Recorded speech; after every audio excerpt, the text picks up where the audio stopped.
வணக்கம்மா, எல்லாரும் நல்லா இருக்கீங்களா? வெல்கம் டு தமிழ்மா சமையல். இன்றைக்கி நம்ம 10 நிமிஷத்தில் ஈஸியாக தக்காளி சாதம் எப்படி செய்யுதுன்னு பார்க்கலாம்.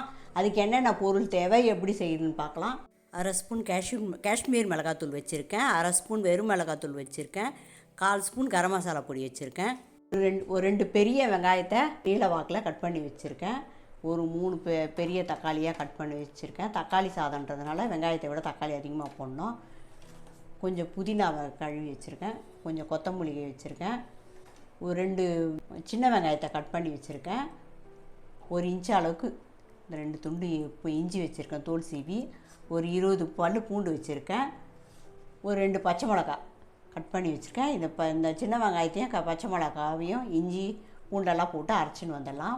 இந்த கப்பில் ஒரு கப்பு பாஸ்மதி அரிசியை கழுவி ஊற வச்சு வச்சுருக்கேன், ஒரு 1/4 மணி நேரம் ஊற வச்சு வச்சுருக்கேன், ஒரு பாதி அன்னாச்சி மொக்கு வச்சுருக்கேன், ஒரு 4 லவங்கம் வச்சுருக்கேன், ஒரு 5 லவங்கம் வச்சுருக்கேன், 2 பட்டை வச்சுருக்கேன், 2 பிரிஞ்சி இலை வச்சுருக்கேன், 2 ஏலக்காய் வச்சுருக்கேன், ஒரு 10 முந்திரி வச்சுருக்கேன். முந்திரி ஆப்ஷனல் தான், உங்களுக்கு விருப்பப்பட்டால் போடுங்க.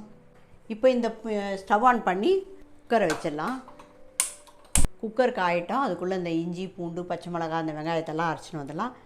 இஞ்சியை கட் பண்ணி போட்டுக்கலாம். இஞ்சியை கட் பண்ணி போட்டாச்சு. இப்போ கட் பண்ணி வச்சுருக்கேன் இந்த சின்ன வெங்காயத்தை போட்டுக்கலாம். இது ஒரு 3 சின்ன வெங்காயம் இருக்கும், நான் 2ன்ட்டேன்.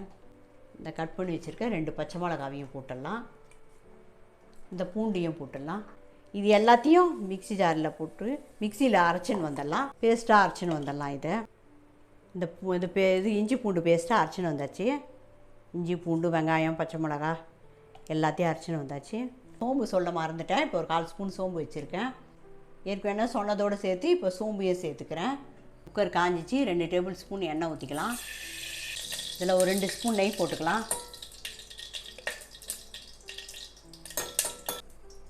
எண்ணெய் காய்ச்சி இந்த அன்னாச்சி மொக்கை போட்டுடலாம், இதை உடச்சி போட்டுக்கலாம். இந்த பிரிஞ்சி இலையை பிச்சு இப்படி துண்டா இது பண்ணி போட்டுக்கலாம். இந்த பட்டையை உடச்சி போட்டுக்கிறேன், இந்த லவங்கத்தை போட்டுக்கிறேன், ஏலக்காவையும் போட்டுக்கலாம், இந்த சோம்பியும் போட்டுறேன், கூட இந்த முந்திரியும் போட்டுறேன். இதெல்லாம் நல்லா சவந்தோன்னா வெங்காயத்தை போட்டுடலாம். எல்லாம் நல்லா சவந்துடுச்சு, வெங்காயத்தை போட்டுடலாம்.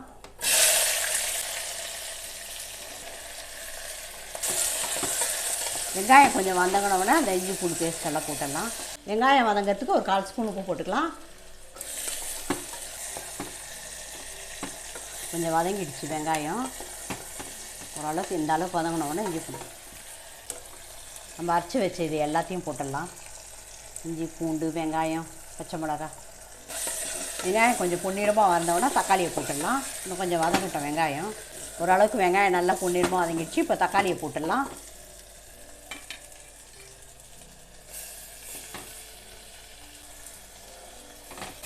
தக்காளி நல்லா கொலன்னு வதங்கணும். தக்காளி நல்லா கொலன்னு இந்த அளவுக்கு வதங்கணும். நல்லா வதங்கிடுச்சு கொலன்னு இந்த அளவுக்கு. இப்போ புதினா கொத்தமல்லி எல்லாம் போட்டுடலாம். புதினாவை போட்டுடலாம், கொத்தமல்லியும் போட்டுடலாம். எடுத்து வச்சுருக்க இந்த காஷ்மீர் மிளகாத்தூளையும் போட்டுடலாம். காஷ்மீர் மிளகாத்தூள் போட்டாச்சு. இப்போ வெறும் மிளகாத்தூளை போட்டுடலாம். இப்போ இந்த கரம் மசாலா பொடியும் போட்டுடலாம். அதை சேர்த்து கொஞ்சம் வதக்கிடலாம். எல்லாத்தையும் ஒரு நிமிஷம் வதக்கிடலாம். இப்போ தான் இந்த மிளகா நெடியெல்லாம் போகணும். காஷ்மீர் மிளகாத்தூள் கலருக்காக போடுறது, அவ்வளோ அதிகமாக காரமாக இருக்காது. காரத்துக்கு கொஞ்சம் வெறும் மிளகாத்தூள் போடுறது. இப்போ தயிரை ஊற்றிடலாம். எடுத்து வச்சுருக்க 1 ஸ்பூன் தயிர் எடுத்து வச்சுருக்கேன், இதை ஊற்றிக்கலாம். இந்த தக்காளி சாதத்தை ஈஸியாக டக்குன்னு 10 நிமிஷம் எல்லாத்தையும் கட் பண்ணி வச்சிங்கன்னா 10 நிமிஷத்தில் செஞ்சிடலாம். இந்த வெங்காயம் எல்லாத்தையும் கட் பண்ணி வச்சிங்கன்னா லஞ்ச் பாக்ஸ்லேயும் பசங்களுக்கு ஸ்கூலுக்கு போட்டு கொடுத்து அனுப்பலாம். வேலைக்கு போகிறவங்களுக்கும் டக்குன்னு சீக்கிரமாக செஞ்சு கொடுத்துடலாம். நம்மளால் ஒரு சில நாளைக்கு சாம்பார் பொரியல் எதுவும் செய்ய முடியலாம், டக்குன்னு இந்த மாதிரி தக்காளி சாதத்தை செஞ்சு கொடுத்துடலாம், ஈஸியாக ஆகிடும். இப்போ அரிசியை போட்டுடலாம். தண்ணி இருத்தி வச்சுருக்கேன், அரிசியை இதில் போட்டுடலாம். நல்லா டேஸ்ட்டாகவும் இருக்கும், பசங்கள்லாம் நல்லா விரும்பி சாப்பிடுவோம்.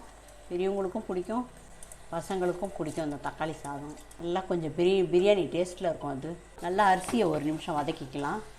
1 நிமிஷம் அரிசியை வதக்கி விட்டு தண்ணி ஊற்றிடலாம். அரிசியை நல்லா 1 நிமிஷம் வதக்கியாச்சு. இப்போ தண்ணி ஊற்றிடலாம். இந்த டம்ளரில் 1 டம்ளர் அரிசி எடுத்துருக்கோம். அதுக்கு 1.5 டம்ளர் தண்ணி ஊற்றிக்கலாம். 1.5 டம்ளர் தண்ணி ஊற்றிக்கலாம். 2 ஸ்பூன் உப்பு போட்டுக்கலாம். உங்களுக்கு தேவையான அளவுக்கு போட்டுக்கோங்க. நல்லா உப்பு கரையிற அளவுக்கு கலக்கி விட்டுட்டு மூடிடலாம். இப்போ மூடி வெயிட் போட்டு ஒரு விசில், தீயை கம்மி பண்ணிடணும். மூடி போட்டு வெயிட் போட்டு தீயை கம்மி பண்ணிவிட்டு ஒரு விசில் வந்தால் போதும். அப்படி ஒரு சில நேரத்தில் விசில் வரலன்னா 5 நிமிஷத்தில் ஆஃப் பண்ணிவிடுங்க. 5 நிமிஷம் வெந்தால் போதும். உப்பெல்லாம் போட்டு கலக்கி விட்டாச்சு. இப்போ மூடிடலாம். வெயிட் போட்டு தீயை கம்மி பண்ணிடலாம். டிவியை கம்மி பண்ணி ஒரு விசில் வந்தவொடனே ஆஃப் பண்ணிடலாம். ஒரு விசில் வந்தவொடனே ஆஃப் பண்ணிவிட்டு ப்ரெஷர் இறங்கினவுடனே திறந்து பார்க்கலாம். நம்ம நல்லா சூடு இறங்கிடுச்சு, ப்ரெஷர் குறைஞ்சிடுச்சு. இப்போ எடுத்துடலாம், திறந்துடலாம். நல்லா வெந்துட்டுருக்கு. எப்படி வந்திருக்குன்னு கலரி பார்க்கலாம். நல்லா வெந்து கரெக்டாக வெந்திருக்கு. நல்லா சூப்பராக இருக்குது. நல்லா வெந்துடுச்சு, கரெக்டாக வெந்திருக்கு. நல்லா சூப்பராக கரெக்டாக வெந்திருக்கு. தக்காளி சாதம் ரெடி ஆகிடுச்சு. இதே மாதிரி தக்காளி சாதத்தை நீங்களும் வீட்டில் செஞ்சு பார்த்துட்டு சாப்பிட்டு பார்த்து எப்படி இருக்குன்னு கமெண்ட்ஸில் சொல்லுங்கள். இந்த வீடியோ பிடிச்சிருந்தா நம்ம சேனலுக்கு சப்ஸ்கிரைப் பண்ணி சப்போர்ட் பண்ணுங்கம்மா.